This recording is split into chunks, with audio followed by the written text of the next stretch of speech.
বউ ফেরতের মামলা, এটা আবার কি? অনেকেই হয়তো ভাবছেন।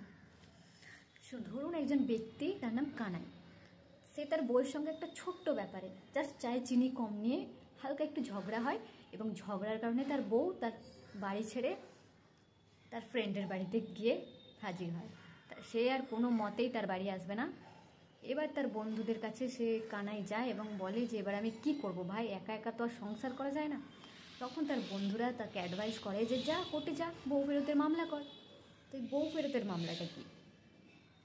বউ ফেরতের মামলা হলো আমাদের হিন্দু ম্যারেজ অ্যাক্ট সেকশন 9-এ বলা আছে, মানে যখন either of the spouse, husband অথবা ওয়াইফ, যে কেউ যখন উইদাউট এনি রিজন, মানে বিনা কোনো লজিক্যাল কারণে তার হাজব্যান্ড অথবা তার স্ত্রীর যে ম্যারিটাল যে রিলেশনশিপ, এই ম্যারিটাল স্ট্যাটাস ছেড়ে দিয়ে অন্যত্র বসবাস করে, তখন যে এগ্রিড পার্টি, মানে এখানে কানাই তার রেস্টিটিউশন অফ কনজুগাল রাইটসের মামলা করে তার বউকে আবার তার বাড়িতে ফিরিয়ে আনার জন্য একটা অ্যাপ্লাই করতে পারবে কোর্টের কাছে। এটাকেই বলে রেস্টিটিউশন অফ কনজুগাল রাইটস, সেটাকে আমরা ভাবি বউ ফেরতের মামলা।